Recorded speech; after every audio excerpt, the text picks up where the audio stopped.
Well, we're here to talk about the devil's favorite text, and it's one of my favorite sermons. Why is that? Well, because I started out as a Christian back the end of my senior year in high school, and I had that breakthrough that I referred to in one of our earlier meetings. And for about 2 years, I spent time every day getting to know Jesus better, working on building the friendship. But I just kept struggling with failure. And somehow the devil was so successful in hitting me with my failures to discourage me from coming back to Jesus. I can remember him saying things like this to me, for example. Sure, you can go back. Sure, you can confess and he will forgive. We know that. But how can you face him knowing that you are just taking advantage of his love and forgiveness? Doesn't that shame you? Doesn't it make you feel like you ought to stay away a little while? I mean, how can you go into his presence? That's playing really unfairly with his love. And he would make me feel so ashamed of coming to Jesus after repeating failure after failure that I would stay away, and I would sucker for this. I would think to myself, okay, I'm going to come back to Jesus in a few days. But when I do, I'll ask him to forgive me for this failure that's glaring at me right now. But if I wait for a few days before I come back, I'll try to stay away from that failure and that trouble. And then when I ask for forgiveness in 2 or 3 days from now, he'll know I'm serious because I had 2 or 3 days of good living for a while to prove to him that I was sincere. And when I said I was sorry, I really repented and so on. And so I would stay away for 2 or 3 days, see if I could get a few days of good living under my belt. And then I'd come back to him and say, about that thing, that I stayed away about, well, I'm real sorry. And I'm back again. And this roller coaster kept going for so long that I finally just said, this isn't getting me anywhere. I'm not making any progress. I am no more like Jesus now than it seems to me like than I was when I started. And because I couldn't seem to get past this whole idea of overcoming my sins and changing my life and becoming more like Jesus, I decided it was better to just stay away from Jesus than to keep feeling so ashamed. So I went for 2 years without taking any time for God after having become a Christian. Went for 2 years. I didn't go to church. I didn't read about Jesus. I didn't spend time in the morning. I didn't pray. Finally, 2 years later, I woke up one day and I thought to myself, I'm no better. I'm no better now than I was 2 years ago. And when I gave up on Jesus because of my failures, and let go of him for these past 2 years, I put myself in a worse situation than I was before, because at least when I was coming to him before, I was in relationship and was therefore seen as though I'd not sinned. I was in a saving relationship with Jesus. But now, after letting go because of my failures and disappointments with myself and my performance, I was outside of the saving relationship. You use an illustration about an elevator. Refresh us on the elevator illustration. Well, if we accept Jesus and the relationship with him, that puts us in the elevator and we're going up. But we can fall down while we're going up. We can fall down in the elevator, but we're still going up. And Jesus, who is on the elevator with us, wants to try and teach us how to depend upon him so he can help us not fall down. And whatever length of time that takes, as long as we continue seeking him, we are still on the elevator going up. And that's the good news that I was afraid to embrace, because I just kept feeling so bad about my failures that I would step out of the elevator. And after 2 years, I said, I'm getting back on the elevator. Even if I continue to fail, I'm going to get back on that elevator, because at least in my failures, I know I have Jesus beside me, and maybe he'll pull me out at the top floor, in his likeness by the time we get to the top. And I've been on the elevator ever since. And I'm, thankful for that. But this confusion about obedience and how to acquire it, and how to become more like him, and how to deal with the devil's hammering as he tries to discourage. This confusion was a big thing for me, and I think that it's a big thing for a lot of us. And so I'm looking forward to what you have to tell us about the devil's favorite texts. All right.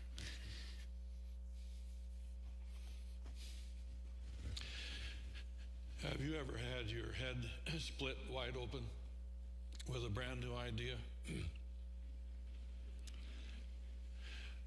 I did not long ago, and it became a major turning point in my life. And I'd like to try and share that with you this morning. To give the background to this, I would like to proceed to take some looks at the devil's favorite scripture verses. Do you think the devil has a Bible? You think he knows the Bible?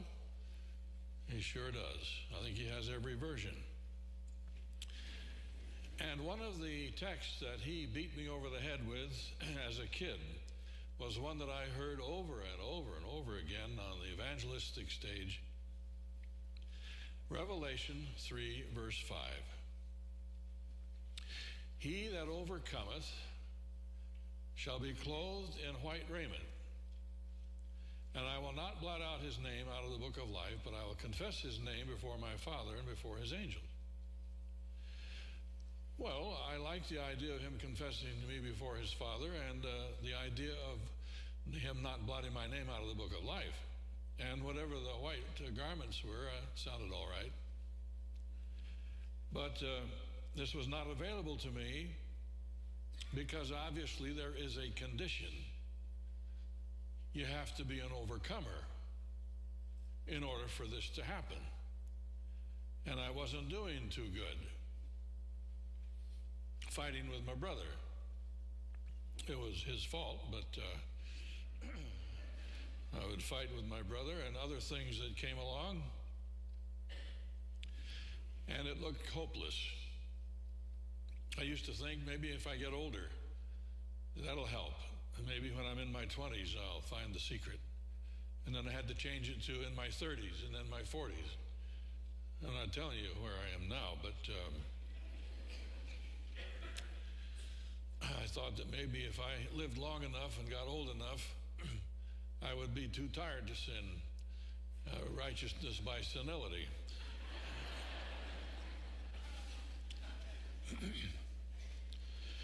But this maneuver of the devil caused me to come into great discouragement. And I would give up.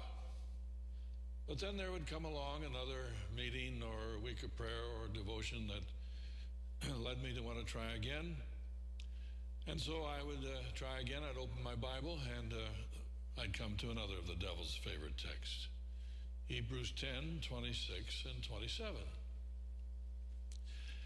For if we sin willfully after we have received the knowledge of the truth, there no longer remains sacrifice for sins, but a certain fearful expectation of judgment. If I sin willfully, now I knew that all of my sins were not accidental. If my brother hit me, I hit him back. That was impulsive and could call it accidental, but I knew how to plan to go out and get drunk at Baskin-Robbins next Tuesday. And so I qualified for sinning willfully. And all I could look forward to was a fearful judgment and fiery indignation. So I would get discouraged again. But a little while longer, and I'd have the motive to try again, and so I decided I better go to some of the good people and find out what worked for them. So I found some of these good people, the ones who haven't sinned for 3 years. And I asked them what the secret is of becoming an overcomer. Well, they said, you have to remember James 4:7. Resist the devil and he will flee from you. So I tried it and it didn't work. And I'd like to remind you, it doesn't work. Every time I tried it, I got knots on my head and became even more discouraged. And I began to think about Martin Luther's predestination. He believed that some people were born to be saved and others weren't. And I thought maybe that's where I fit in. And so I would give up and go along in discouragement for a while longer, and then I would think I'd better try again. And then my mind would be taken to another of the devil's favorite texts, Hebrews 12, verse 4. Ye have not yet resisted unto blood, striving against sin. Oh, I thought, that's my problem. I haven't been trying hard enough. I need to try harder. And so I would try harder. I decided that maybe prayer would help. And so I began to pray. And I was led to another of the devil's favorite texts, Isaiah 59, verse 2. Your sins, iniquities have separated between you and your God. Your sins have hidden his face from you so that he will not hear. So I had to overcome my sins before he can hear me. But I had decided I needed to have him hear me in order to overcome my sins. This is a real impasse. It's like the man whose horn would not work on his car, so he went downtown in that terrible Walla Walla winter, and he drove up to the garage, and the door was closed, and there was a sign on the door that said, honk for service. Well, if I have to honk for service and there's something wrong with my honker, I'm going to be sitting there for a long, hard winter. And I found myself in the same dilemma. He won't hear me unless I overcome, but I can't overcome unless he hears me. And again, I began to think of predestination. I even went so far as to accept John Calvin's idea of double predestination. Some people are born to be saved, and some people are born to be lost. And I decided that I must be one of those that was born to be fuel for the fires of hell. And there wasn't any chance for me. And then one day, the big breakthrough came. I had never thought of it before. It was brand new. It changed my life. I was reading a book about Galatians from someone who wrote before the turn of the century. He wasn't even one of the well-known ones like Jones and Wagner. I don't even remember his name now. But he pointed out to me that sin is not what we usually think it is. Really? I thought sin was doing wrong things. Sin was doing the transgression of the law. Sin was being bad in terms of my performance. No. He pointed out that that's the result of sin. And that sin is living life apart from God. Sin is separation from God. Romans 14:23, where we're told that whatsoever is not of faith is sin. And John 16:8 and 9, where Jesus told the definition for sin. He said that when the Holy Spirit is come, he will reprove the world of sin, of righteousness, and of judgment. Of sin because they do not believe in me or trust in me. Sin is not having a trusting relationship with God. The devil didn't fall by sinning in the usual classical sense, breaking the commandments, like, for instance, stealing mangoes off of the tree of life. He fell because he decided that he was big enough to live on his own steam and to separate from God, his maker. How stupid can you get? But That was his conclusion. So now I nailed down this premise. There's a difference between sin and sins. Sin, singular, is living life apart from God. And sins, plural, are the result of that, or doing wrong things. Well, when I got this in my thinking, I decided I better go back and look at those same texts again and see how they come out. And to my surprise, I discovered that the devil's favorite text became promises and became some of the greatest encouragement instead of discouragement. For instance, back to Revelation 3:5 again. He that overcometh, overcometh what? I thought it was overcoming my sins. No, he who overcomes living life apart from God shall be clothed in white raiment. Now we're talking about a doable again, mission possible. Anyone can overcome living life apart from God, whether they have big willpower or little willpower. We have evidence that God will meet them wherever he needs to meet them as they put forth what effort they have towards seeking God. So, if I overcome living life apart from God, the rest of this text becomes a promise or promises. What good news. Then I went to Hebrews 10 again and to see how that worked out. If we sin willfully, or if we live life apart from God willfully, after we have received the knowledge of truth, there's no more sacrifice for sins. Very interesting. Now it changes it entirely. If I choose willfully to live life apart from God, then there's no more sacrifice for sins.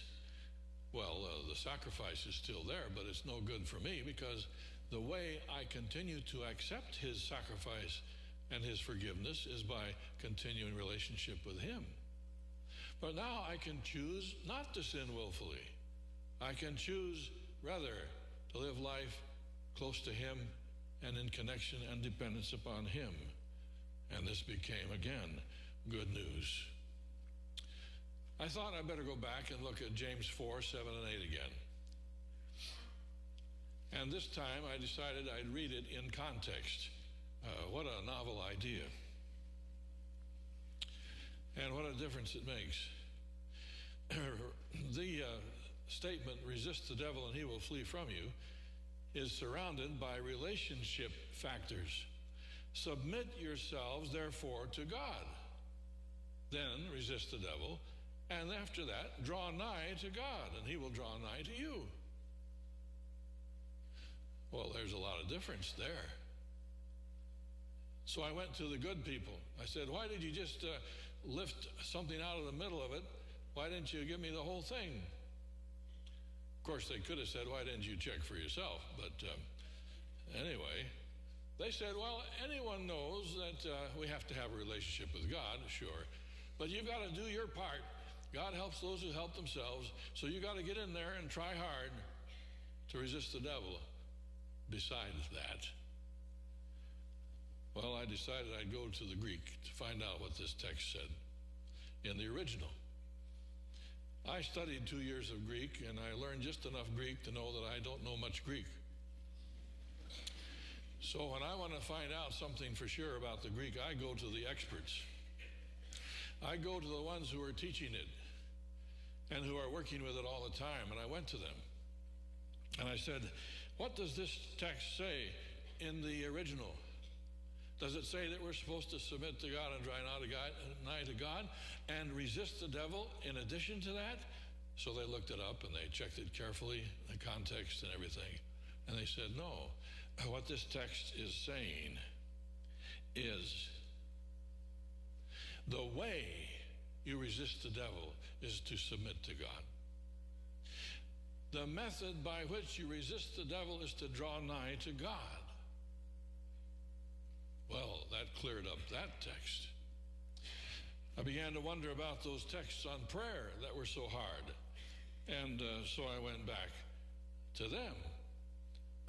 Isaiah 59, your iniquities have separated between you and God. And Psalm 66:18, if I regard iniquity in my heart, the Lord will not hear me. I did a study of prayer and discovered that there are at least 8 different kinds of prayer. We studied this the other meeting a while back.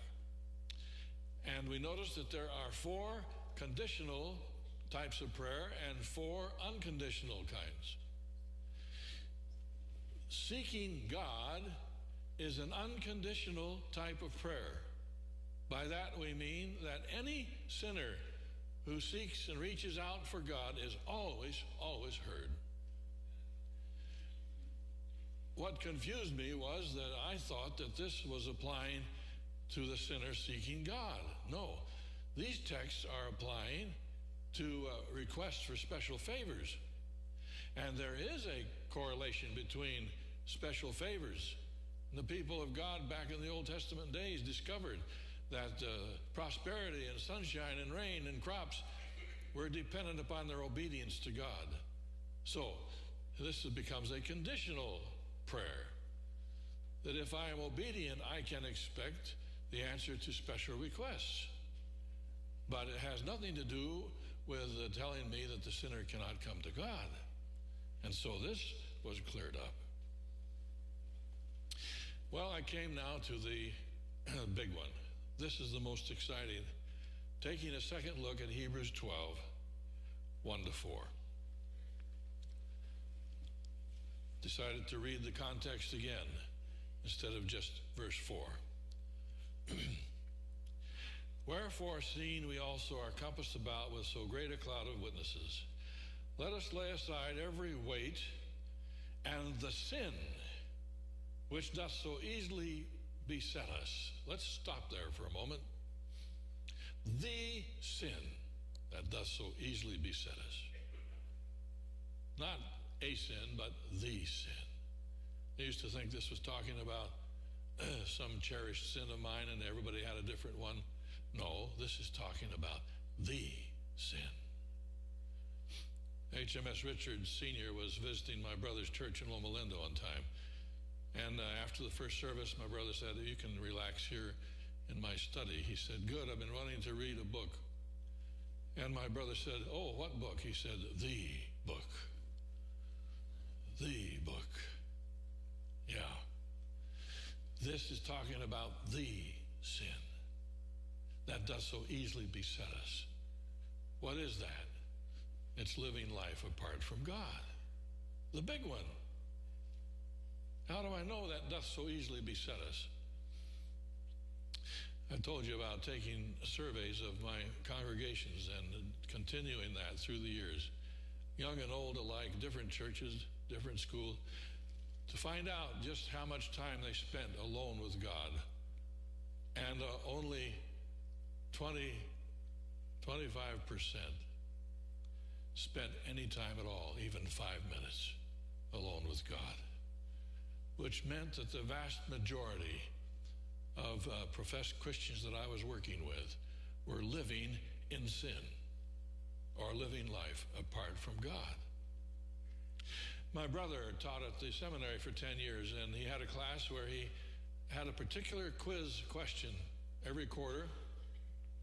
This was a class of ministers, future ministers, missionaries, teachers. He said, please tell me how I can have a meaningful relationship with God. And so they wrote beautiful papers about the privilege of knowing God, about taking time in the Word, about a meaningful prayer life, about making this a top priority in your life. And after they had finished writing their papers, he said, you don't have to put your name on the papers. Just turn them over and tell me how you've been doing on this yourself lately. What you've just written. He kept these papers for 10 years. At the end of 10 years, he pulled them out of his file and he piled them side by side. It was 20%, only 20% that were doing what they recommended. The rest were hoping to do better in the future, or they were too busy. Only 20%. Andrews University took some surveys of people and how much time they spend in the Bible. And again, it was only 20% who do. Ted Wick, our chaplain's chaplain, who was with us at Pacific Union College, studied Christian colleges, even other denomination Christian colleges in our country, to find out what the mix was of student body each year. And he discovered, to his surprise, that only 20% of them were committed Christians.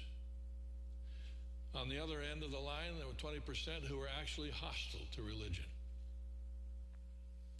And 60% in between, willing to be led. So every school year, the tug of war would begin between the committed Christians and the ones who were hostile. The ones who were there for other reasons, like their friends and financial pressure from home and so forth.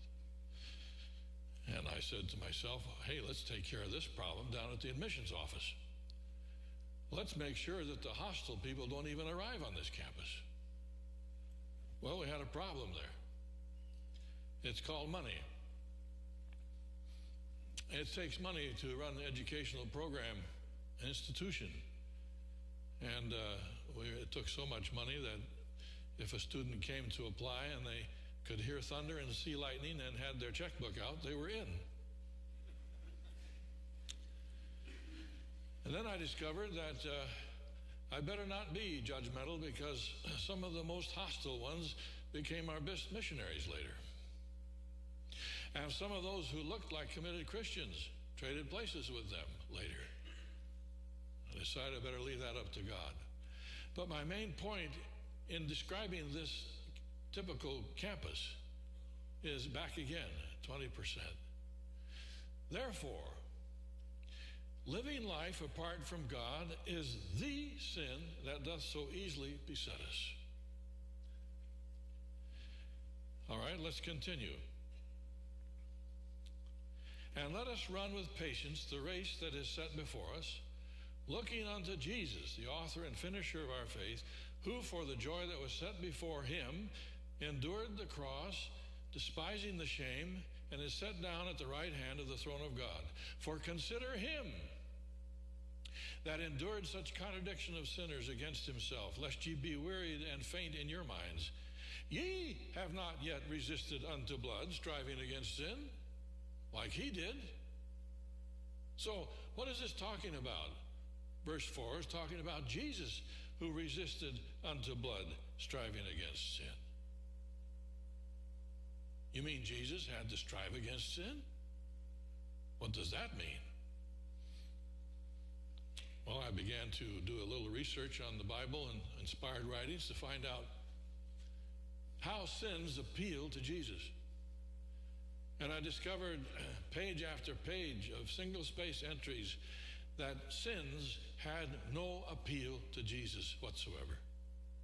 He was disgusted by them. He was repulsed by them. He could not stand them. But he still loved sinners. Herein lies a big mystery. But he had no interest in sinning whatsoever. Now that's interesting. Then he didn't have to strive against them. Why would you have to strive against something that's repulsive to you? Alice Cooper was one of the most debauched rock stars that ever lived.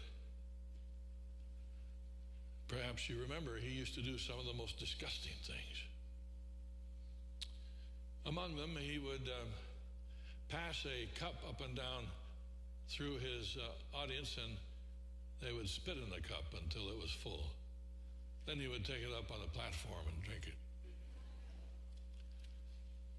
I've got news for you. Don't bother to tempt me on that one. Don't even waste your time or effort. I am so disgusted over that, I want to throw up. It doesn't take any willpower or backbone for me to stay away from that one. And my point in telling this is that this is the way sins appeal to Jesus. He had no interest whatsoever. He was disgusted by it. By the way, I told this at a camp meeting in Southern California. And pastor came up to me after the meeting, and he showed me a picture of him playing golf with Alice Cooper. Alice Cooper, he told me, is now a born-again Christian and is teaching Sunday school class in Arizona. He had been the son of a Baptist preacher. He probably had an overdose of do's and don'ts religion, and he rebelled against it and hit the stage. He gave me the picture. I used to carry it around. I enjoyed holding it up and showing Alice Cooper. And after the meeting, people would line up out in the lobby and say, "Can I see that picture?" Well, I knew who the former fans were then. They would come up and they'd say, "Yeah, that's Alice Cooper, all right." Yeah. If God can do something for Alice Cooper, he ought to be able to do something for you and me, right? Amen. So Jesus did not have to resist unto blood, striving against sins. What he did strive against was sin, the real one, the big one. The devil knew that if he could get Jesus to separate from his Father and depend upon himself, that he would have him. So he tried from the cradle to the grave to get Jesus to depend upon power that Jesus had inherent within him. His divine power. He was born with divine power, but he never used it. Some of us don't believe that it is even seen in his life until his resurrection. He came with the determination to show mankind how to live through dependence upon another and not upon their own steam. So the devil hit him with a temptation in the wilderness to make stones into bread. Is there anything wrong with being hungry when you haven't eaten for 6 weeks? Nothing wrong with that. And he didn't tempt him to make stones into fudge brownies or German chocolate cake. He tempted him to make stones into bread. Nothing wrong with that. He tempted him to do something right. Something right. Have you ever been tempted to do something right? I'd like to point out to you that every day we are tempted to do something right. We wake up in the morning, the pillow is soft, the bed is warm. We hear his call knocking at our heart's door. And we say, "Please, Lord, let me turn over and accept the will for the deed. I think I can do right today on my own steam. Thank you. I think I can do something right." And this is what the majority of professed Christians are doing every day. Tempted to do right, but in their own strength. Well, the devil failed. Jesus stayed with his purpose, and I'm thankful for that, aren't you? There are some people who are anxious to get the whole nature of Christ controversy solved. Are you aware of the debate over the nature of Christ? It split the early church down the middle. It has split churches ever since, and it has tried to split our church. Some people are championing the nature of Christ controversy under the label of righteousness by faith. It's not so. The 1888 message was not on the nature of Christ. But for those who want to make sure that Jesus was tempted in all like we are, he was. He was tempted 10,000 times more than we will ever be tempted. But some of the people say, wait a minute, Hebrews 4:15, where it tells us we have not a high priest which cannot be touched with the feelings of our infirmities, but was in all points tempted like as we are, yet without sin. Again, I went to the Greek to find out what that says. And I was surprised to discover that points is not in there. Look at it again. He was tempted to every extent. Notice the green bold print. He was tempted to every extent as we are. Not all points. If Jesus had to be tempted in all points, everything that we are tempted with, and he was born 2,000 years too soon. Isn't that true? We have temptations today that they knew nothing of in the days of Christ. And so, when it comes to the real issue in sin, Jesus was tempted far more than we will ever be tempted. In 1957, I bought a Volkswagen. It was a miserable little car. It had 36 horsepower in the trunk, and had a little tiny window in the back that was always fogged up, but it had 4 on the floor. I had always wanted 4 on the floor. Ooh, that's cool. So not long after I had my Volkswagen, I was sitting at the stoplight waiting for it to turn green, and one of these smart alecks from the local high school pulled up beside me in his hot rod. He had 4 on the floor, so did I. I forgot that he had 8 in the furnace. And I had 4 in the trunk.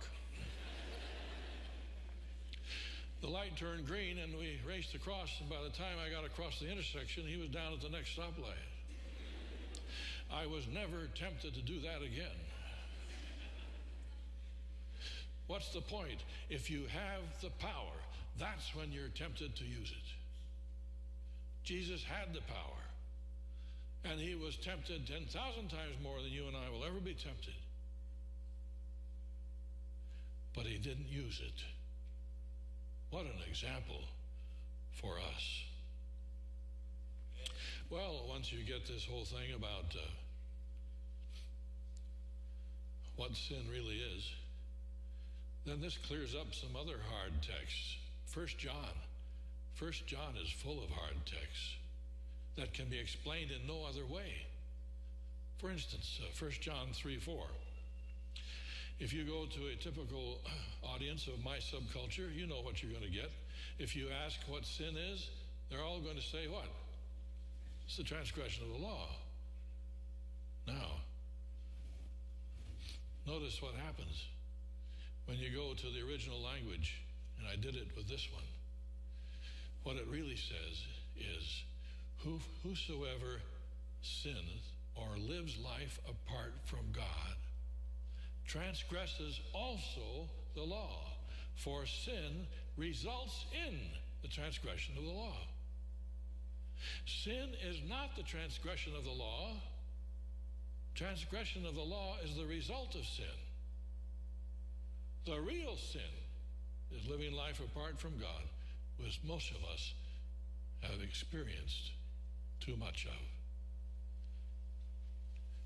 I was angry when I found out that I had grown up being told that sin is nothing more than the transgression of the law. It led me to defeat and discouragement because I didn't understand the nature of what sin is all about. There are other texts that are explained by this, such as 1 John 3:6. Whosoever abideth in him sinneth not. If this was referring to sins, then the disciples flunked the course. Jesus' closest followers did not measure up to this. Whosoever abideth in him sinneth not. No. But if you interpret it as living life apart from God, then whosoever lives life in the connection with God sinneth not.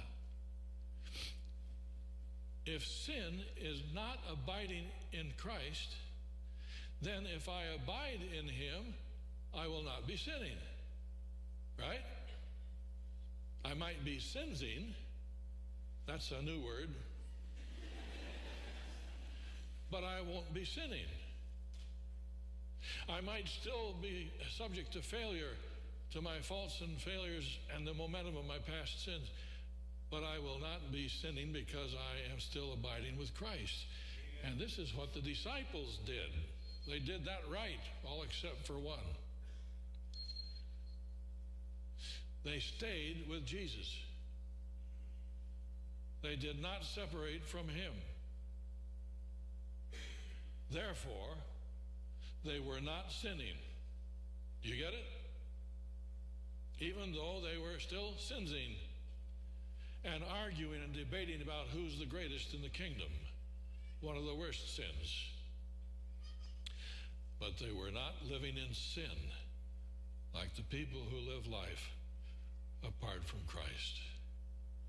Well, neighbor, isn't it good news when we see the difference and we can take courage instead of being discouraged? One day I was walking up in British Columbia at the campground where they have their camp meeting.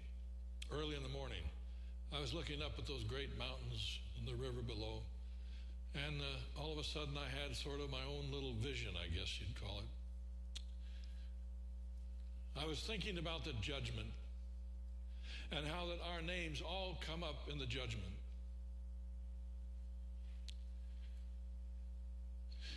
And some of us still believe in the pre-Advent judgment that comes sometime between 1798 and the coming of Christ.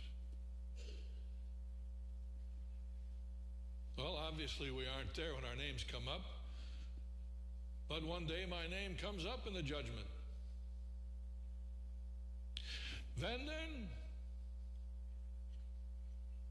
Everything is quiet. Someone says, "Where's Venden?" And at that point, a man dressed in white with the friendly blue eyes, if the Frenchman paints him, walks to the stand. And he says, "Venden is my friend, and I am his friend. And I told him he didn't have to be here today." John 5:24. He who hears my word and believes in him who sent me has everlasting life and shall not come into judgment. There were some people with a new theology several years ago who were trying to get rid of the judgment so we could have security. Hey, they didn't understand the judgment. If we don't even come into judgment, then why do you have to get rid of the judgment? So Jesus said, hey, I told him he didn't have to be here. I wish that I could be in the bleachers that day when that takes place. But because I am not, then sometime during the 1,000 years when we are off duty from the jury, I'm going to go to God's Blockbuster video store and I'm going to buy that one. I'm going to buy it, I'm going to take it home, and I'm going to watch it forever and watch it. I think I'm going to run into you at the video because you'll be there buying yours. And we'll watch it forever. Because it's fulfilled. The thing that had once been a discouragement, if we overcome living life apart from God, we will not come into judgment. Good news, neighbor. I hope the clear, new explanation of what sin is all about will go deep with you, because it's heavy truth that influences everything else in the theme of righteousness by faith.